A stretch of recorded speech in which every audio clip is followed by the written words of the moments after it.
Thrown out by my family, I came back 11 years later to teach them a lesson they'll never forget. I was wearing a $3,000 cashmere coat when they threw me out. The irony wasn't lost on me. Being expelled from the Monroe Mansion in a garment that cost more than what most people make in a month. But that was my family for you.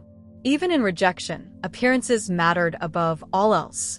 You're making the biggest mistake of your life, Caitlin. My father's voice carried across the marble foyer, a deep baritone that had closed billion-dollar deals and intimidated boardrooms full of men twice my age. Now it was directed at me, his disappointment as palpable as the autumn chill seeping through the open door. I didn't turn around. I couldn't let him see the tears threatening to spill. Monroes don't cry in public, another one of his cardinal rules. The only mistake would be staying. I replied, my voice steadier than I felt. My duffel bag, hastily packed with essentials, felt light compared to the weight on my shoulders. 19 years old, and I was already categorized as the family failure. Behind him, my mother's quiet sobs provided the soundtrack to my exit. She stood at the base of the grand staircase, clutching her pearl necklace as if it might somehow anchor her to reality.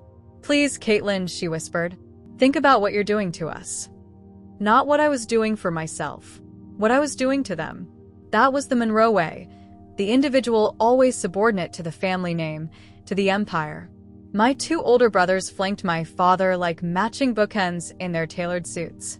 Prescott, 25, and Harrison, 23, both already vice presidents at Monroe Real Estate. Both already molded into perfect replicas of our father. She'll be back when she's blown through her trust fund, Prescott said, not bothering to lower his voice. Tech company, he scoffed. You don't even know how to code. Give it 2 months, Harrison added, his smirk identical to his brother's. The two of them had spent their entire lives competing for our father's approval, and now they were united in their disdain for me. They were wrong about the trust fund, though. I had already signed papers to freeze my access to it. Whatever I built, I would build on my own terms. My father took 3 calculated steps toward me. A man who had built 50-story skyscrapers from nothing, who had reshaped the Manhattan skyline, who had carried the Monroe legacy into the 21st century with ruthless precision. You walk out that door, and you're no longer a Monroe, he said, his steel-gray eyes, the same ones I saw every morning in the mirror, narrowed. You think this tech fantasy of yours will amount to anything? This is a phase, Caitlin, a rebellion. And when it fails, don't expect me to clean up your mess. I finally turned to face him fully. The grand entrance hall of the Monroe estate, with its sweeping staircase, crystal chandelier, and portraits of Monroe patriarchs stretching back 3 generations, had never felt so cold. Maybe I don't want to be a Monroe anymore, I said quietly. Maybe I want to be Caitlin. He flinched as if I'd slapped him.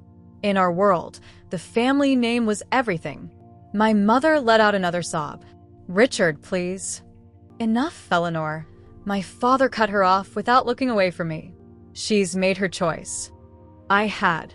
After 4 semesters at Wharton, studying real estate finance because it was expected, I'd finally found my passion in a computer science elective.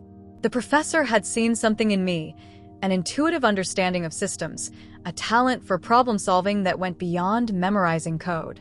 While my family had been grooming me to manage properties, I'd been secretly developing an app that could revolutionize how people interact with urban spaces. When I'd finally gathered the courage to show my father, he dismissed it without even looking at it. Real estate is tangible, he'd said. Tech is a bubble waiting to burst. Monroes build things that last. But I'd seen the future, and it wasn't in steel and concrete anymore.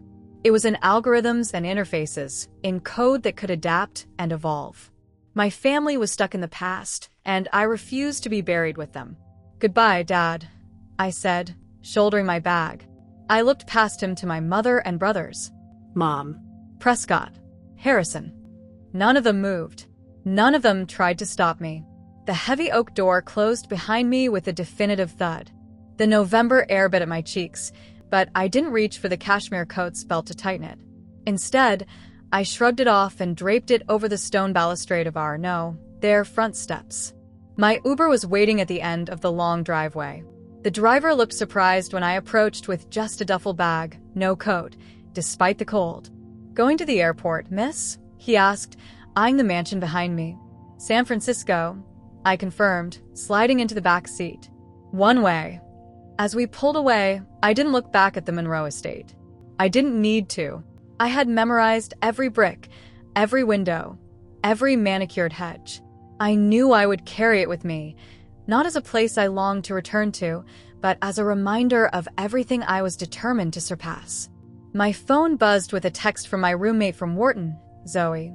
"Flight's at 8. Couch is ready whenever you get here. You're doing the right thing, Kay." I took a deep breath. The fire in my chest wasn't just anger or hurt, it was purpose. It was clarity. For the first time in my life, I wasn't walking the path that had been laid out for me since birth. I was cutting my own trail, through the wilderness. Let them think I would fail. Let them wait for me to come crawling back. I had something to prove, not just to them, but to myself. And that was worth more than all the cashmere coats in the world. San Francisco greeted me with fog and indifference. Zoe's couch turned out to be a futon in the corner of a studio apartment she shared with 2 other design students. The place smelled perpetually of instant ramen and oil paints. I'd gone from a bedroom larger than most apartments to a corner that I could mark off in 5 steps. "It's temporary," I told myself that first night, listening to the unfamiliar sounds of the city, sirens, voices, life happening on all sides. Not like the manicured silence of the Monroe estate, where even the gardeners knew to keep their voices down. Temporary stretched into weeks. "You're still on the Monroe Realty payroll?" Zoe asked one evening, peering over my shoulder at my laptop screen. I was going through my accounts, calculating how long I could survive. "Not anymore," I said, hitting delete on the final company email in my inbox. "As of today, I'm officially off the grid." "Badass," she said, but her eyes held worry. "You know you can stay as long as you need, right?" I nodded, but we both knew the cramped studio couldn't sustain a 4th body for long. I needed income. Fast. The next morning, I walked into Analog, a hipster coffee shop 6 blocks away, and walked out with a barista job paying just above minimum wage. The manager, a tattooed 30-something named Vince, had raised an eyebrow at my resume. "You're a bit overqualified," he'd said, scanning my Wharton education. "Why would a finance major want to make lattes?" I'd looked him straight in the eyes. "Because I'd rather make great coffee than bad decisions." He'd laughed and handed me an apron. By day, I learned the difference between a flat white and a cordedo. By night, I hunched over my laptop, building what my father had dismissed as a tech fantasy. My app, which I'd started calling Iris, would use AI to help urban dwellers navigate not just physical spaces, but optimize their entire city experience. Transportation, housing, services, all personalized and adaptable. My first 3 prototypes crashed spectacularly. "You'll come crawling back," my father's voice echoed in my head each time my code failed to compile. Each time an error message flashed on my screen at 3 a.m. Each time I spilled coffee on a customer and got my tip docked. I didn't crawl back. I didn't even call. 3 months in, Zoe's roommates politely suggested I find my own place. I found a room in a house with 5 strangers in Mission District. My window faced a brick wall, and the shower ran cold after 2 minutes, but the rent was just manageable on my barista salary. Plus, 2 of my housemates were developers who didn't mind answering questions when I hit coding roadblocks. "You're thinking too much like an end user and not enough like a developer," said Raj, a backend engineer at a startup, as he reviewed my code one night. "You've got good instincts, though." Good instincts weren't enough to pay bills. 6 months into my San Francisco experiment, my savings were dwindling, and Iris was still more concept than product. I'd started skipping meals to afford cloud hosting costs. Then came the investors meeting that wasn't. Marcus Chun, a junior partner at Redwood Ventures, had agreed to see my pitch after I'd served him coffee for 3 months straight and finally worked up the courage to mention my project. I spent 2 weeks preparing, barely sleeping, rehearsing in mirrors and to uninterested pigeons in the park. He never showed. His assistant called 20 minutes after our scheduled time. Marcus got pulled into another meeting. Something more promising came up, she said, not quite apologetic. Maybe try again when you have an actual MVP? I sat alone in that borrowed conference room, a favor from one of my housemates, surrounded by the carefully printed pitch decks I'd spent my grocery money on. The room blurred as tears threatened. You'll come crawling back. I stood up, gathered my materials, and walked out. Not to cry, not to give up, but to get back to work. That night, I deleted the entire codebase and started over. Are you insane? Raj asked when I told him. You just threw away 6 months of work. I threw away 6 months of learning. I corrected. Now I know what doesn't work. Winter in San Francisco wasn't as brutal as New York, but the dampness had its own way of seeping into your bones. I picked up a second job delivering food on my bike. The same bike I'd bought secondhand and had been stolen twice, then recovered through sheer determination and a lot of walking through sketchy neighborhoods. On Christmas Day, while my family was undoubtedly gathering in the Monroe Mansion's grand dining room, I sat cross-legged on my bed, computer warming my lap, debugging a particularly stubborn authentication issue. My phone remained silent. No Christmas wishes. No checking if I was okay. Fine by me. I wasn't that Caitlin anymore. By spring, Iris had evolved. It wasn't just an app anymore. It was a platform. And it worked. Actually worked. I cornered Vince after my shift. I need a week off. Unpaid is fine. Big plans? He asked, wiping down the espresso machine. The biggest, I said. I'm meeting with every investor who will see me. He studied me for a moment. You're serious about this tech thing, aren't you? It's not a thing, I replied. It's my future. 5 rejections later, I walked into my 6th pitch meeting with the same determination I'd had at the first. Sierra Capital was smaller than the others, but they specialized in urban innovation. Your background is unexpected, said Janet Wong, the founding partner. Monroe Real Estate is practically an institution. I'm not here as a Monroe, I said, chin up. I'm here as the founder of Iris Technologies. She smiled, the first genuine smile I'd seen in a pitch room. Good. Because that's who I'm interested in investing in. When the term sheet arrived a week later, I didn't celebrate. I didn't call home with the news. I simply signed the papers, quit both my jobs, and got back to work. The funding wasn't huge, but it was enough. Enough to move into a tiny studio of my own. Enough to hire Raj as my first employee. Enough to prove that my father's prediction would never come true. I wasn't crawling anywhere. I was running, full speed ahead, toward the future he couldn't see. Success isn't a lightning strike. It's a slow burn. That first round of funding from Sierra Capital stretched thin over 18 months of 18-hour days. Iris Technologies grew from my one-person crusade to a lean team of 7 working out of a converted warehouse in Soma. We lived on coffee, takeout, and the shared belief that we were building something revolutionary. You need to sleep sometime, Raj would say, finding me still at my desk when he arrived in the morning. I'll sleep when we're profitable, I'd reply, the bags under my eyes growing darker as the weeks passed. The breakthrough came in our 3rd year. City planners in Portland agreed to pilot Iris as part of their Smart City initiative. Suddenly, we weren't just a promising startup. We were a proven solution. Seattle followed, then Denver. Each implementation refined our algorithms, expanded our datasets, and built our reputation. By my 27th birthday, Iris had secured Series B funding, $40 million that felt simultaneously enormous and entirely insufficient for our ambitions. We moved to sleek offices with actual windows and hired people with experience at companies whose names carried weight in Silicon Valley. I started appearing on panels about urban tech and women in STEM. My inbox filled with speaking requests and interview opportunities. A profile in Wired called me the Urban Whisperer, highlighting how Iris was transforming city navigation and resource allocation. The photo spread showed me standing on a San Francisco rooftop, the city spread out below like my personal chessboard. Not once did the article mention Monroe Real Estate. Not once did anyone from my family reach out to acknowledge what I was building. The night before my 30th birthday, I sat alone in my office, staring at the skyline through floor-to-ceiling windows.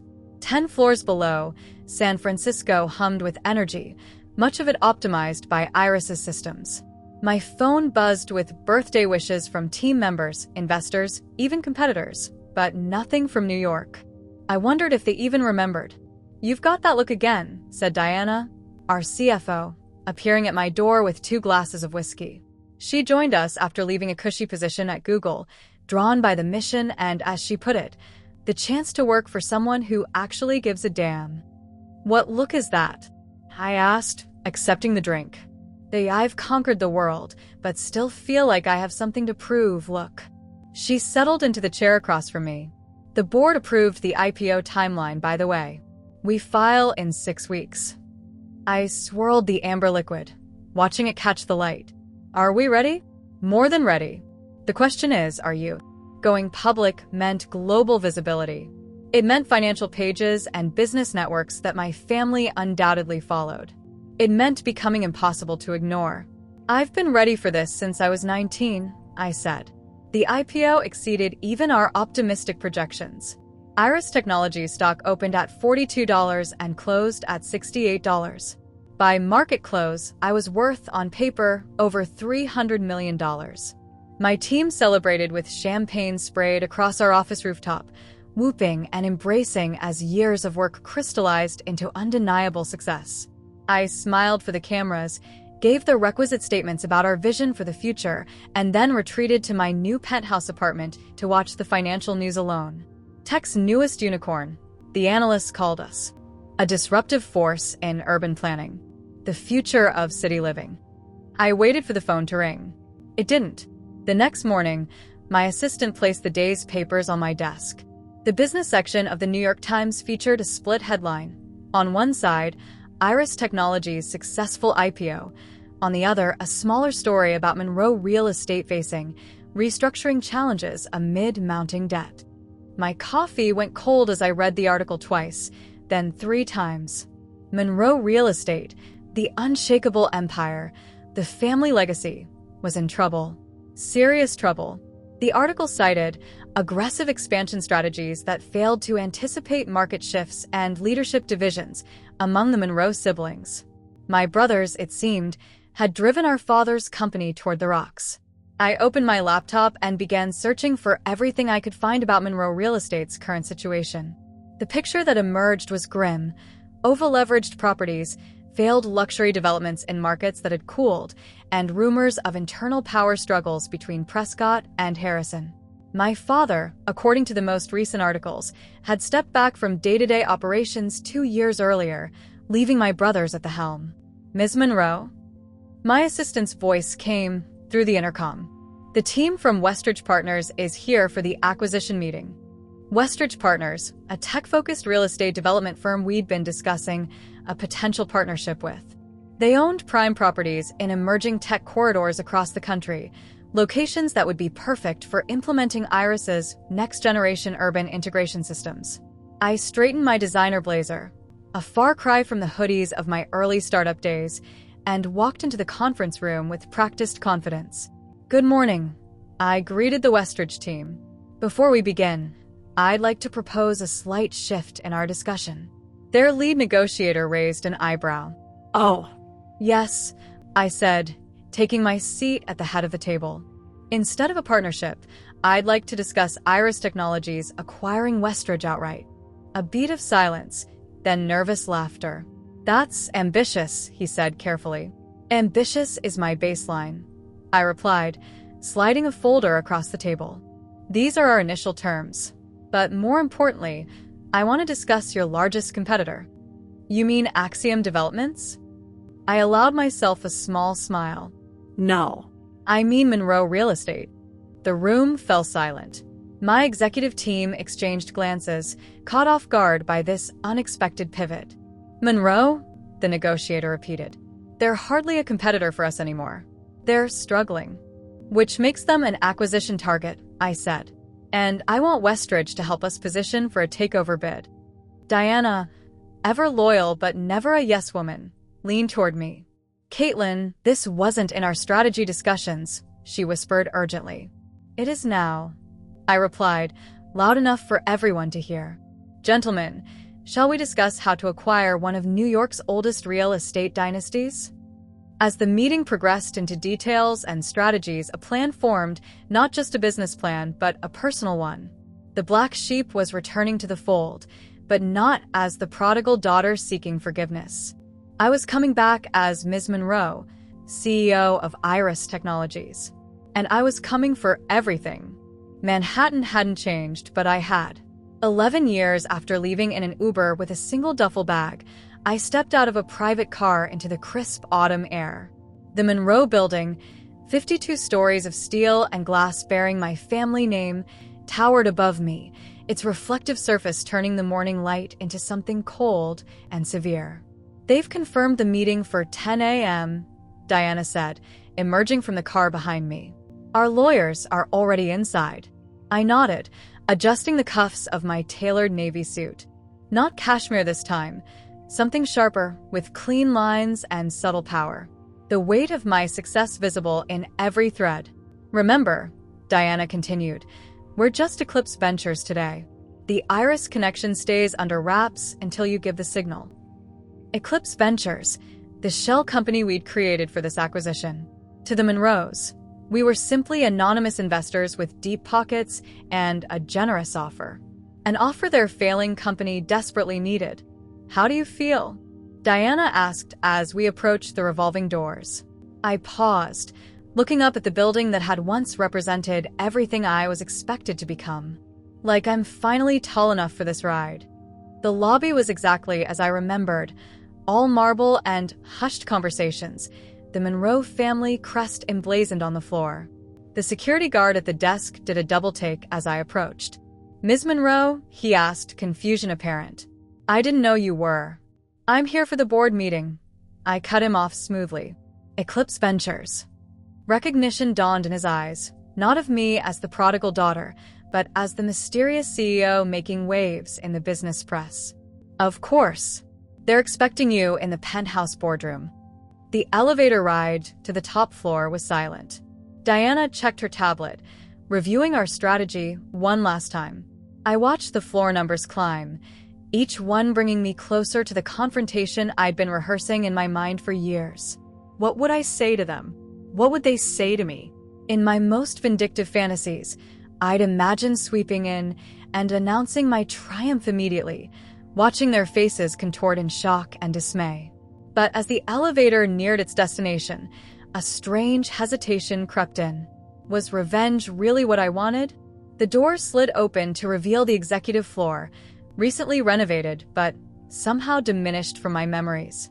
The receptionist led us down the hallway toward the boardroom, past framed photographs chronicling the Monroe legacy. My grandfather breaking ground on his first development. My father shaking hands with mayors and senators. My brothers at various ribbon cuttings. I wasn't in any of the photos. I'd been effectively erased. Ms. Monroe of Eclipse Ventures, the receptionist announced, opening the heavy wooden doors to the boardroom. And there they were. My father sat at the head of the vast mahogany table, his once commanding posture now slightly hunched, his hair completely silver. Beside him, my brothers looked older than their years, Prescott's hairline receding, Harrison's face lined with stress. My mother wasn't present. She'd never been involved in business matters. None of them recognized me at first. Why would they? The thin, defiant 19-year-old was gone, replaced by a poised executive whose face rarely appeared in public photographs. Thank you for meeting with us, I said, my voice steady as Diana and I took our seats opposite them. We're eager to finalize this acquisition. My father studied me with the shrewd gaze that had intimidated countless business rivals. You're younger than I expected. Age and competence aren't always correlated, I replied, holding his gaze. As recent events have demonstrated. A flicker of irritation crossed his face, the Monroe pride still intact despite their circumstances.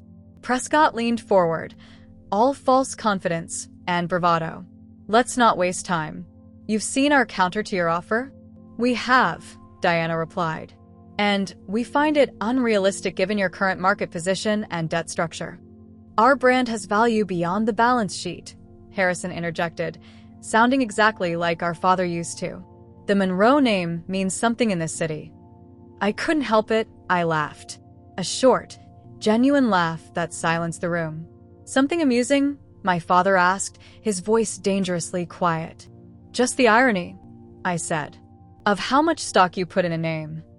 For a moment, just a moment, I saw a flash of uncertainty in his eyes. A hint of recognition quickly dismissed. The meeting progressed into technical details. Terms were discussed. Projections were challenged. Through it all, I watched my family from behind a mask of professional detachment. They truly had no idea who I was.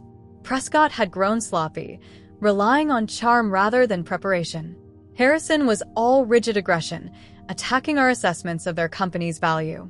And my father, the great Richard Monroe, seemed strangely passive, as if the fight had leaked out of him somewhere along the way. Your development in Brooklyn was particularly ill-conceived, I noted, referencing a luxury condo project that had hemorrhaged money. Building for international investors when the market had already shifted toward tech-integrated, affordable housing. And I suppose Eclipse has a better vision? Harrison snapped. We do, I said simply. We understand the future. You're still building for the past. My father's eyes narrowed slightly.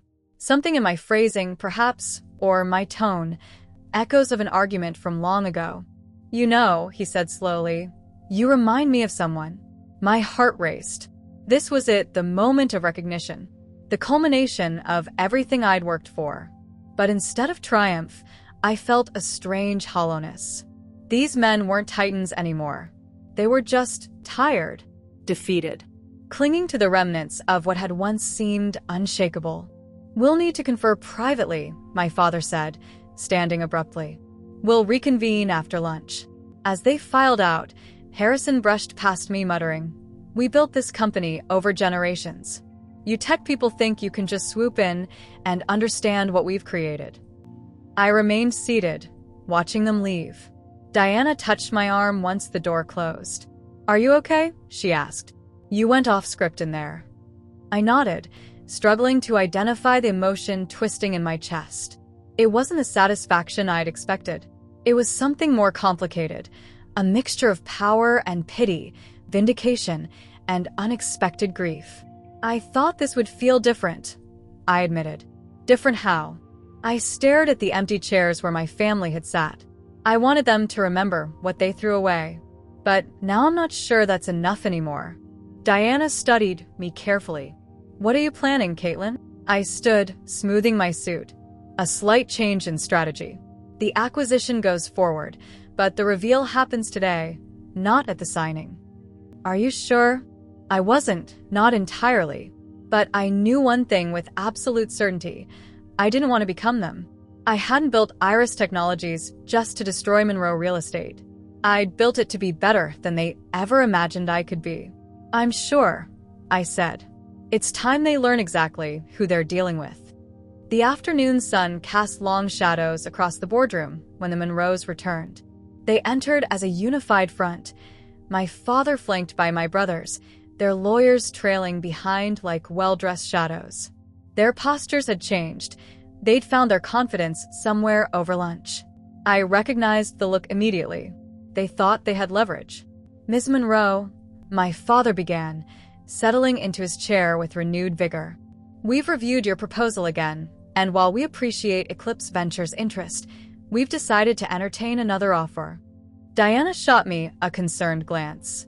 This wasn't in our intelligence briefing. Another offer? I kept my voice neutral. From whom? Thornhill Capital. Prescott answered, unable to hide his smug satisfaction. They've expressed interest in preserving the Monroe name and legacy. Something your proposal notably lacks. Thornhill Capital. I knew them well, a private equity firm notorious for stripping companies down to their bones. If they were really in talks with my family, it was a desperate play. Thornhill would keep the name, but gut everything else. I see, I said, opening my laptop. And when did Thornhill make this offer? This morning, Harrison replied. They understand the value of tradition in this business. They understand the value of your land assets and little else, I corrected. But it doesn't matter. Thornhill isn't in a position to make that offer. My father's eyes narrowed. Meaning, I continued, turning my laptop around to display a confidential memo that Thornhill's real estate division was quietly acquired by Iris Technologies 3 weeks ago. The silence that followed was exquisite. Confusion rippled across their faces as they processed what I'd just revealed. Iris. My father began, recognition dawning. The urban planning tech company. The very same.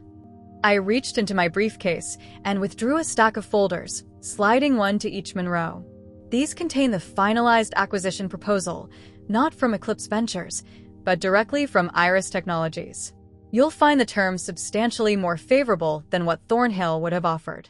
Prescott flipped through the document, his face reddening. This is the same deal. You just changed the letterhead.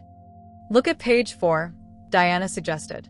They turned to it simultaneously, expressions shifting as they read the newly added clause, a guaranteed 3-year transition period for all current employees, retention of the Monroe name on historical properties, and a foundation established to preserve the architectural legacy of the original Monroe developments.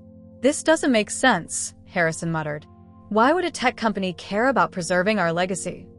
The moment had arrived.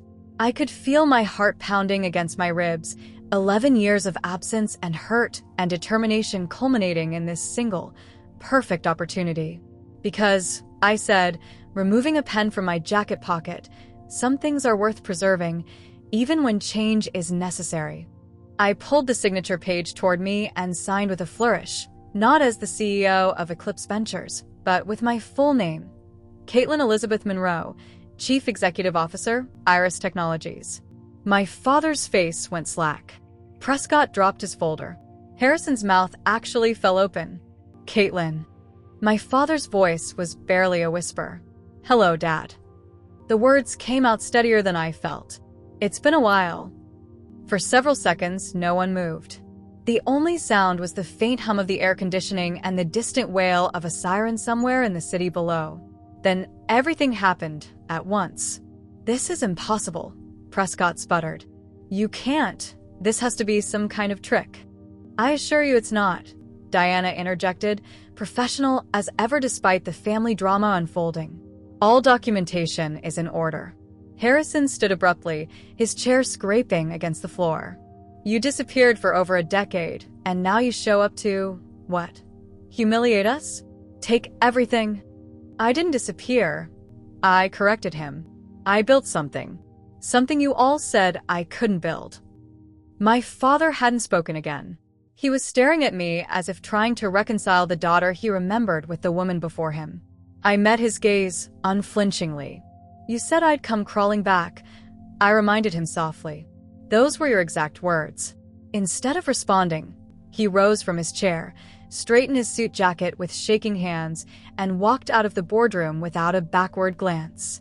I'd imagined this moment differently.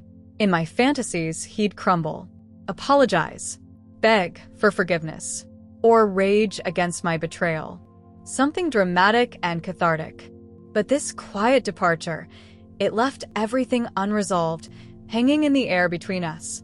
Dad, Harrison called after him, but the door had already closed. Prescott leaned forward, his voice low and venomous. You think you've won? You think this makes you clever? You're still the same selfish little girl who ran away because she couldn't handle real work. I'd expected his anger, and once, it would have cut deep. Now it felt like the desperate flailing of a drowning man. The acquisition moves forward with or without your cooperation, I said calmly. The shareholders have already approved the preliminary terms. You have 24 hours to accept the enhanced offer I've just presented, or we proceed with the original terms. Either way, Iris Technologies will own Monroe Real Estate by the end of the month. The meeting concluded shortly after. Lawyers exchanged terse pleasantries. Diana coordinated next steps. I remained seated as everyone filtered out until only my oldest brother remained. Prescott stood at the window, his back to me, silhouetted against the New York skyline. "Why did you do it this way?" he asked finally. "Why not just reach out if you wanted to come back?" "I didn't want to come back," I replied honestly. "I wanted to show you I never needed to." He turned, and for the first time, I saw something besides disdain in his eyes. Something like respect, or perhaps just resignation.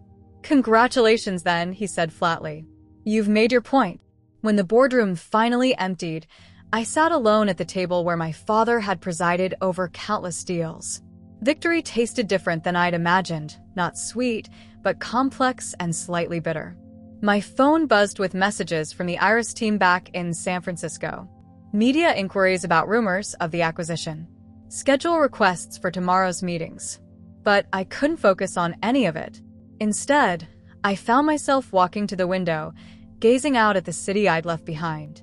Somewhere out there, my father was processing what had just happened. My mother would soon learn that her daughter had returned, not as a failure, but as the architect of her husband's downfall. I'd aimed for revenge and achieved it.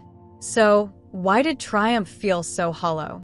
That night, in my hotel suite overlooking Central Park, I poured a glass of scotch and stood at the window. The lights of Manhattan sparkled below, a constellation of possibilities.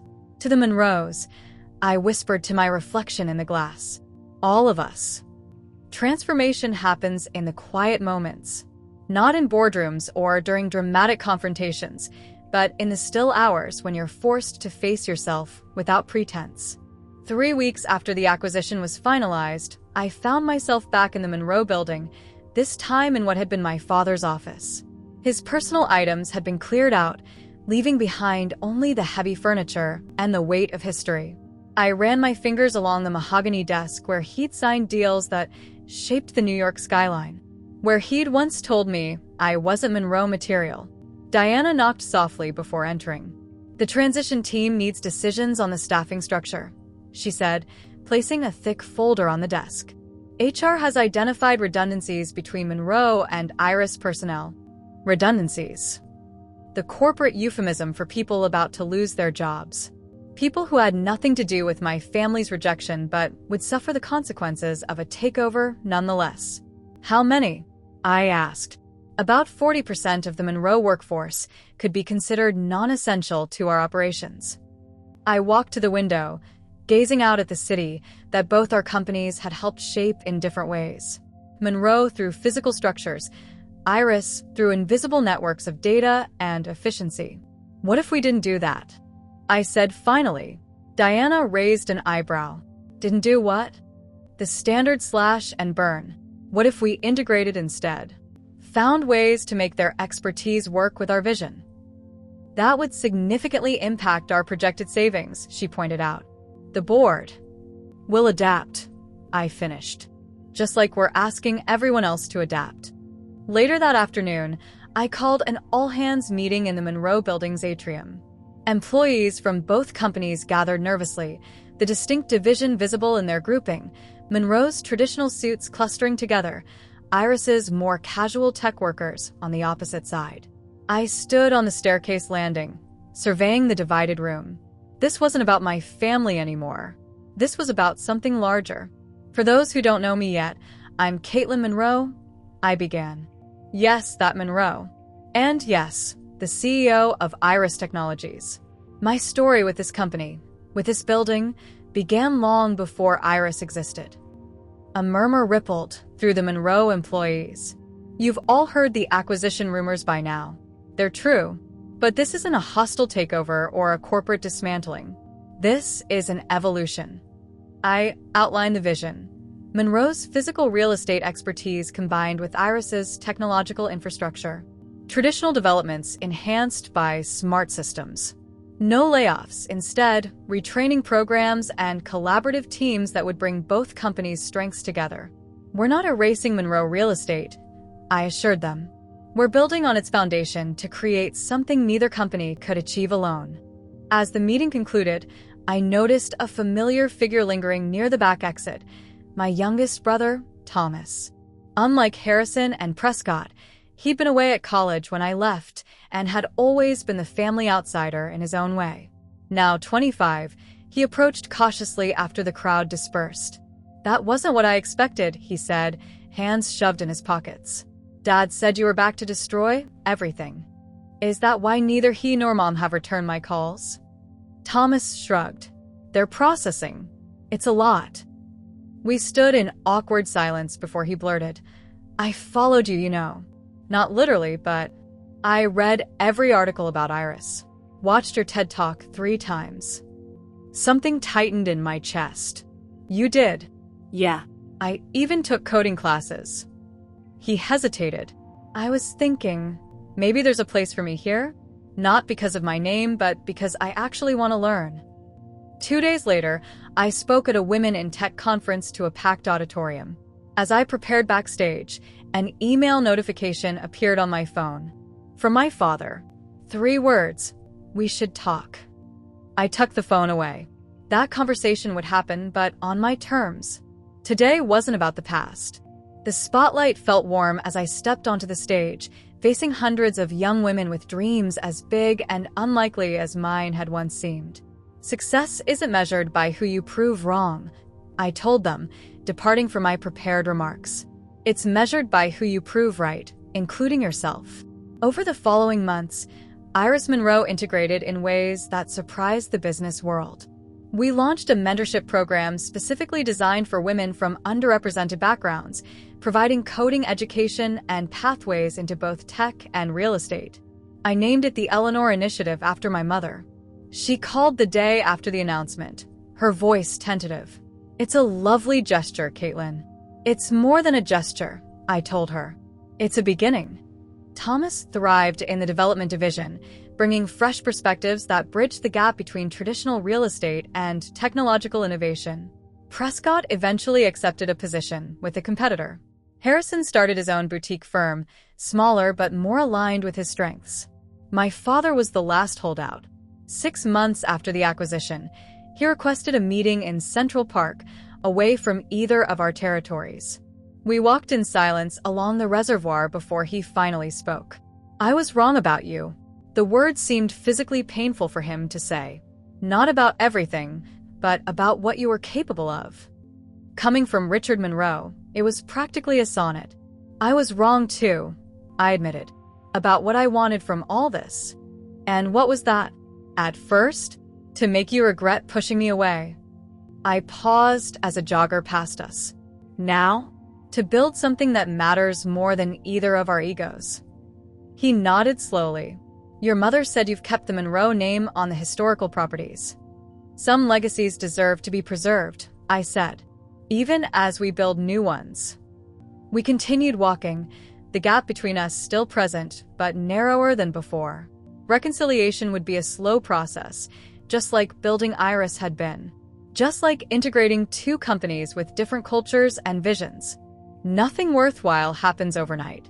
A year after the acquisition, I stood at the podium during the opening of our first fully integrated Iris Monroe development, a mixed-use community designed from the ground up to blend sustainable architecture with responsive technology. As I prepared to cut the ribbon, I spotted my family in the crowd. Not front row center, as they might once have insisted, but present nonetheless. I wasn't the black sheep anymore, nor was I simply a Monroe. I was the architect of my own legacy, one built not on revenge or validation, but on the vision of what could be created when you refuse to let others define your worth. And as it turned out, that was the most revolutionary development of all.